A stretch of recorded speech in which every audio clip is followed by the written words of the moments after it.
રજૂઆતો કરેલી, મેં પણ રજૂઆતો કરેલી. એ વિસ્તારના વડીલો, યુવાનો, બહેનો બધાની બહુ લાંબા વર્ષોની રજૂઆત બાદ પણ જ્યારે તંત્ર કામ નહોતું કરતું ત્યારે બધી બહેનોને લઈને અમે જિલ્લા પોલીસ વડાની કચેરી ત્યાં અમે લોકો પહોંચી ગયા. અને આજે ગુજરાતમાં ભારતીય જનતા પાર્ટીની સરકાર એ મૂળ ચર્ચા પેલા પટ્ટાન મારી ભાષા ઉપર કરવા માંગે છે, દારૂ અને ડ્રગ્સ ઉપર કરવા માંગતા નથી. એટલે આપણે ચર્ચા લાવવાની છે મૂળ અસલી મુદ્દા પર કે ગુજરાતના દરિયા કાંઠેથી કોના પાપે કયા મંત્રીનું ગજવું ભરવા માટે 72,000 કરોડ રૂપિયાનું ડ્રગ્સ આવ્યું. ગુજરાતની સરકાર, ભાજપની સરકાર એનો જવાબ આપે. મને કોઈએ કીધું કે જિગ્નેશભાઈ તમારી ભાષા ઉપર બહુ કોમેન્ટ કરે છે, તેની પર કંઈક કહો. તો બધું કહું. અમિતભાઈ, વોટરનું ગુજરાતી થાય પાણી, સ્ટીમનું ગુજરાતી થાય વરાળ, ફેનનું ગુજરાતી થાય પંખો, અને ડ્રગ્સનું ગુજરાતી થાય 8 ચોપડી. ડ્રગ્સનું ગુજરાતી શું થાય? આ અવાજ તો આ કુંડાળાની બારે નહીં જાય, છેલ્લી લાઈન સુધી અવાજ આવવો જોઈએ. બોલો, ડ્રગ્સનું ગુજરાતી શું થાય? ડ્રગ્સનું ગુજરાતી શું થાય? ડ્રગ્સનું ગુજરાતી શું થાય? ગુજરાતી ભાષા સારી છે ને મારી. અને ત્યાંના જિલ્લા પોલીસ વડા થરાદના અને ત્યાંના પોલીસ ઇન્સ્પેક્ટર શ્રી એ બંને નવા હતા. ચંદનજી બી એમને માંડ 10, 12, 15 દાડા થયા હતા. પણ મૂળ જવાબદારી આખી સિસ્ટમની છે. અને ત્યાંના જે સ્થાનિક પોલીસ કર્મીઓ છે જે દારૂ જુગારને ડ્રગ્સમાંથી કમાતા હતા, એમના માટે અમે કોમેન્ટ કરી હતી. અને આજે પણ એક કોમેન્ટ ઉપર કાયમ છું કે ધારાસભ્ય હોય, સંસદ સભ્ય હોય, મંત્રી હોય, આઈએસ હોય, આઈપીએસ હોય, મીડિયા કર્મી હોય કે કોઈ પણ માણસ હોય, ખોટું કરે તેના પટ્ટા ઉતરી જવા જોઈએ. અને જે સામાન્ય પરિવારમાંથી આવતા પ્રમાણિક નિષ્ઠાવાન પોલીસ કર્મચારીઓ છે, એમની મહેનત, એમની સેવા અને એમની નિષ્ઠાને મારા વતન મહેસાણાની ધરતી પરથી હું સલામ કરું છું, વંદન કરું છું. પણ જે માણસો ખોટા કામ નથી કરતા એમને ડરવાની કોઈ ચિંતા હોતી નથી. જે માણસ ખોટા નામ નથી કરતા, જેમની નિયતમાં ખોટ નથી, સત્યમની પડખે આવીને ઊભું રહેતું હોય છે. એટલે તમને કહું કે ગઈકાલે માનનીય અમિતભાઈ, આસામની પોલીસે મારી ધરપકડ કરી અને અહીંથી પાલનપુર સર્કિટ હાઉસથી આસામ લઈ ગયા. અને ત્યાં એક મહિલા પોલીસ કર્મચારીને મારી જોડે બેસાડી જે છેડતીનો કેસ કરેલો, ગઈકાલે આસામની હાઈકોર્ટે એ છેડતીની કલમ દૂર કરી નાખી. સમય લાગતો હોય છે પણ સત્યમેવ જયતે.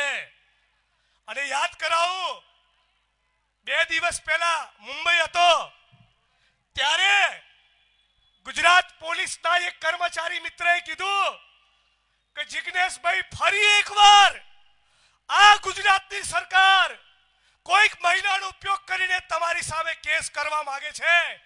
તો મેં અમને જવાબ આપ્યો कि कितनी ऊंची जेल है तेरी, देखी है और देखेंगे, आखिरी दाव हमारा है, जीतेंगे भाई जीतेंगे. ફરી એકવાર સત્યમેવ જયતે થશે.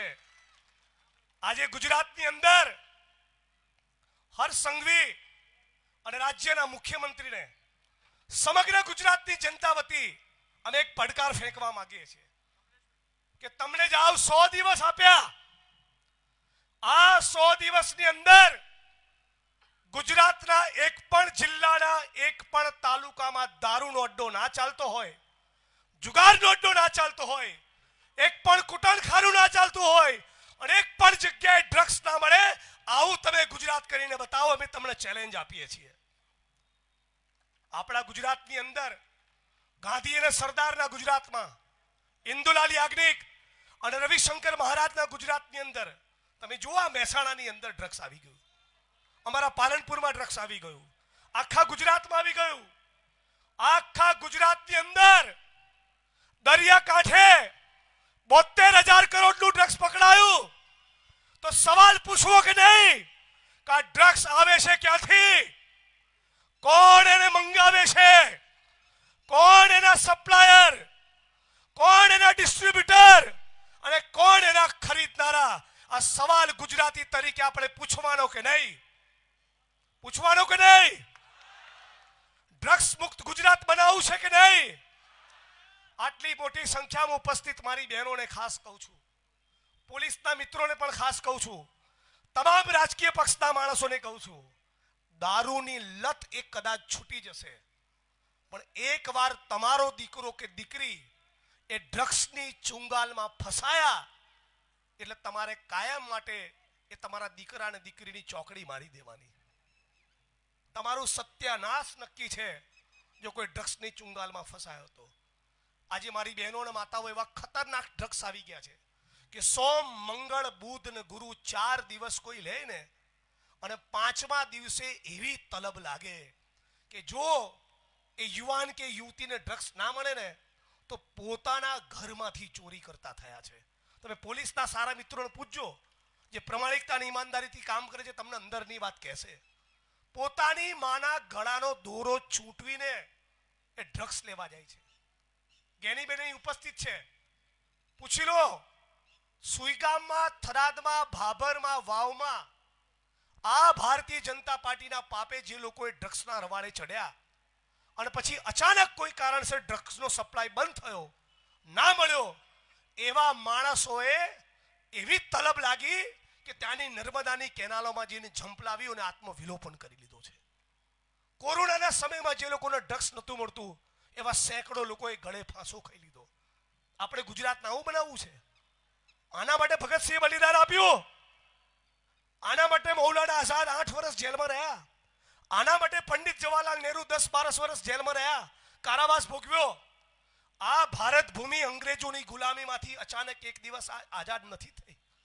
1857ના વિપ્લવથી લઈને આજ દિન સુધી અનેક લોકોએ આ દેશ માટે ત્યાગ કર્યો, તપસ્યા આપ્યા, બલિદાન આપ્યા. 23 વર્ષની ઉંમરે ભગતસિંહ ફાંસીના માચડે લટક્યા. સુખદેવ, રાજગુરુ, રામપ્રસાદ બિસ્મિલ, અશફાકુલ્લા ખાન, ચંદ્રશેખર આઝાદ, સુભાષચંદ્ર બોઝ, આવા અનેક લોકોએ અનેક પરિશ્રમ કર્યાના બલિદાનો આપ્યા. ત્યારે આપણો દેશ અંગ્રેજોની ગુલામીમાંથી આઝાદ થયો. ત્યારે બાબા સાહેબ આંબેડકરની કલમે લખાયેલું એક બંધારણ મળ્યું.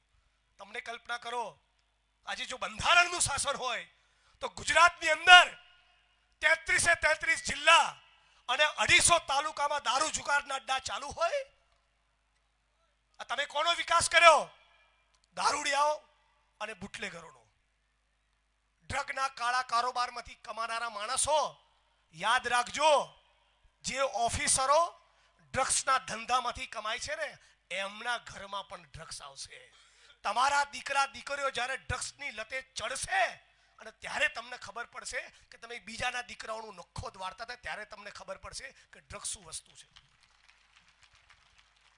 આજે માનનીય અમિતભાઈ અને ગુજરાત પ્રદેશ કોંગ્રેસ સમિતિના નેતૃત્વમાં જે જનાક્રોશ રેલી નીકળી છે, આ જનાક્રોશ રેલી વતી અમે સમગ્ર ગુજરાતની 6.5 કરોડ જનતાનો આભાર માનીએ છીએ કે બધા એકદમ મુઠ્ઠી વાળીને કોંગ્રેસની સાથે જોડાઈ ગયા છે. જોડાય છે કે નથી જોડાયા? આખા ગુજરાતમાં, એ સૌરાષ્ટ્ર હોય, એ કચ્છ હોય, એ ચરોતર હોય, એ દક્ષિણ ગુજરાત હોય, એ સુરત, વડોદરા, રાજકોટ, અમદાવાદ, ચારે બાજુથી સોશિયલ મીડિયામાં જ્યાં જુઓ ત્યાં બરાબર હર્ષભાઈની ધુલાઈ થઈ રહી છે. તબિયતથી દબાઈને લોકો ગાળો લખી રહ્યા છે. આ કેટલીક ન્યૂઝ ચેનલ વાળાએ આમાં કેવું ડિબેટ થાય ને, તો ભાઈ કોંગ્રેસ તરફથી બળદેવજી ભાઈ બેઠા હોય તો ભાજપ તરફથી કોઈ માણસને બેસાડે. 3-4 ડિબેટો કેવી પ્લાન કરી કે સરકારની ભાષા બોલે એવો માણસ અને કોંગ્રેસ પાર્ટીમાંથી હું પણ નહીં ને કોઈ પણ નહીં, એક ધારી તલવાર ચલાવી હતી. માહિતી તો ત્યાં સુધી મળી, બળદેવજીભાઈ કે ન્યૂઝ એક એજન્સીને પડીકું આપ્યું કે જે છાપા ચેનલ વાળા જિગ્નેશભાઈની વિરુદ્ધમાં ચલાવે જેવી સ્ટોરી અપલોડ થાય 15,000 રૂપિયા જમા થઈ જાય સ્ક્રિપ્ટ સાથે. પણ શું થયું, એક બે જણાએ સ્ટોરી ચલાવી અને પછી મેહોણીમાં જે દબાઈને લોકોએ ગાળો લખી છે, જે દબાઈને ચોપડાઈ છે લોકોએ, વસ્તી ચારે બાજુથી ફાટી હતી. બધાય સ્ટોરીઓ બોરીઓ ગુલ કરીને હવે એવું લખવા માંડ્યા કે બોલો બંધ ક્યારે થશે. બધા લાઈન ઉપર આવી ગયા. મતલબ શું, આ ડ્રગ્સ સામેની લડાઈ, આ વ્યસન સામેની લડાઈ એ ફક્ત આ મંચ ઉપર ઉપસ્થિત નેતાઓથી નહીં થાય. મારી બહેનો, માતાઓ, વડીલો, યુવાન દોસ્તો, તમારે પણ અમારી સાથે ક્રાંતિ કરવાવું પડશે. તમારે પણ જરા તાકાત બતાવવી પડશે. તમારે પણ સાથ સમગ્ર અને ટેકો આપવો પડશે. આપણા ગુજરાતની અંદર છડે ચોક આ બનાસકાંઠાની બોર્ડર પરથી દારૂ આવે. તમે કલ્પના કરો બધા, છેલ્લી લાઈનમાં અવાજ આવે છે ને, જરા થોડા હાકલા પડકારા કરો તો ખબર પડે. આ થરાદ અને બનાસકાંઠાના સાબરકાંઠાથી દારૂ આવે તો મારો સવાલ થાય છે કે જે સ્ટેટ મોનિટરિંગ સેલ એ ફક્ત constable, head constable, ASI, PSI અને પીઆઈની સામે જ પગલાં ભરે છે, તો બનાસકાંઠામાંથી નીકળેલો દારૂ એ પાટણ, મહેસાણા, ગાંધીનગર થઈને જ્યારે અમદાવાદ પહોંચે તો રસ્તામાં આવતા જિલ્લા પોલીસ વડાઓની જવાબદારી ખરી કે નહીં? આ તો શું, બનાસકાંઠામાંથી દારૂ નીકળ્યો એટલે એક માણસ જ રિંગ મારી દે કે કહી દેજો ભાઈ લાઈનની ગાડી છે. વોટ્સઅપ ગ્રુપ ચાલે, પોલીસના અને બુટલેગરોના વોટ્સઅપ ગ્રુપ ચાલે. અને આખા ગુજરાતની અંદર જ્યારે પણ સસ્પેન્ડ કરવાની વાત આવે, ખાતાકીય તપાસની વાત આવે તો નાના કર્મચારીઓને ટાર્ગેટ બનાવવાના અને એસપી અને આઈજીને કશું ના થાય. આવા પોલીસના નાના કર્મચારીઓની પડખે પણ અમે છીએ. આજ કોંગ્રેસ પાર્ટી, આજ કોંગ્રેસ પક્ષના અમારા નેતાઓના વિધાનસભાના રેકોર્ડ કાઢો કે કેટલી વાત કોંગ્રેસ પરિવારે એ કોન્સ્ટેબલ પરિવારોના હિતમાં કરી છે. એલઆરડીના આંદોલનમાં કોંગ્રેસ પાર્ટીનો સાથ સહકારનો ટેકો, ગુજરાતના પોલીસ કર્મચારીઓનું યુનિયન બને એના માટે હું ધારાસભ્યનો તો ત્યારથી બોલતો આવ્યો છું. પે ગ્રેડનો મુદ્દો હોય ત્યારે પણ કોંગ્રેસ પાર્ટી સમર્થનમાં આવે છે. જ્યારે પણ ફિક્સ પગાર, આઉટસોર્સિંગ કોન્ટ્રાક્ટની નાબૂદીની વાત આવે ત્યારે પણ કોંગ્રેસ પાર્ટી આ પોલીસના નાના કર્મચારીઓના સપોર્ટમાં હોય છે. આ તો શું કર્યું, મોટા ભાગની વસ્તી બુટલેગરોના ફોલ્ડરો અને એમાં ધીમે રહીને 25-50 પોલીસ પરિવારના લોકોને મોકલીને જોયું કે પોલીસ પરિવારો જિગ્નેશભાઈની વિરુદ્ધમાં છે. આના ચોરો સુધરો, તમને વસ્તી ઓળખી ગઈ. પોલીસ પરિવારની બહેનો, માતાઓ અને એમના પરિવારના લોકો, બિચારા કોઈ સામાન્ય ગરીબ ખેડૂતનો દીકરો કોન્સ્ટેબલ બન્યો હોય, હેડ કોન્સ્ટેબલ બન્યો હોય, એની કાનપટ્ટી ઉપર બંદૂક મૂકી એની પર પ્રેશર કરીને તમે એને ફરજ પાડો કે જાઓ જિગ્નેશભાઈની વિરુદ્ધમાં કાર્યક્રમ કરો, તમે ભૂંડા લાગો છો. હર્ષભાઈ, તમે ભૂંડા લાગો છો. તમને ગુજરાતની જનતા અને પોલીસના મિત્રોએ ઓળખી ગયા અને પાછા કહે છે સંસ્કાર. કેવો વિડીયો બહાર આવ્યો હર્ષભાઈનો કે કોકને કહેતા હતા તારા ટાંટિયા તોડી નાખવા જોઈએ. આ એમના સંસ્કાર છે. બીજી શું મેટર ખબર પડી કે સુરતની અંદર 2013માં એમની સામે, આ સંસ્કારી મંત્રીની સામે એક પીએસઆઈ પર હુમલો કરવાનો કેસ થયો હતો. પછી આગળ જતા એ કલમો નીકળી ગઈ, કદાચ કેસ નીકળી ગયો, એનું પૂરું સ્ટેટસ મને ખબર નથી, પણ એક સમયે તો એમની પર પોલીસ કર્મી પર હુમલો કરવાનો આરોપ લાગ્યો તો. તો આ બધી વસ્તુ એ ખાસ પોલીસના મિત્રોના ધ્યાન ઉપર લાવવા માંગુ છું. અમે છેલ્લામાં છેલ્લા સામાન્ય પરિવારમાંથી આવતા દરેક પોલીસ કર્મીની સાથે છીએ. જે પણ પોલીસ કર્મી નિષ્ઠાથી ફરજ બજાવે છે, અમે કાલે પણ એમની સાથે હતા, આજે પણ છીએ, આવતીકાલે પણ છીએ. જે પોલીસ કર્મી દારૂ, જુગારના ડ્રગ્સમાંથી કમાય છે, ગઈકાલે પણ બોલ્યો હતો, આજે પણ બોલ્યો છું, કાલે પણ બોલીશ કે પટ્ટા ઉતરી જશે. તો સાથીઓ, વધુ સમય ન લેતા આવેદનપત્ર આપવા પણ જવાનું છે. વધુ સમય ન લેતા આપ તમામ લોકોને એક વિનંતી કરું છું, બહુ ટૂંક સમયમાં અમે માનનીય અમિતભાઈના નેતૃત્વમાં એક હેલ્પલાઇન નંબર ડિક્લેર કરીશું. તમારા વિસ્તારમાં જ્યાં પણ દારૂ, જુગાર અને ડ્રગ્સના ધંધા ચાલે છે, વિડીયો બનાવીને અમને મોકલી આપો. તમારા વિસ્તારમાં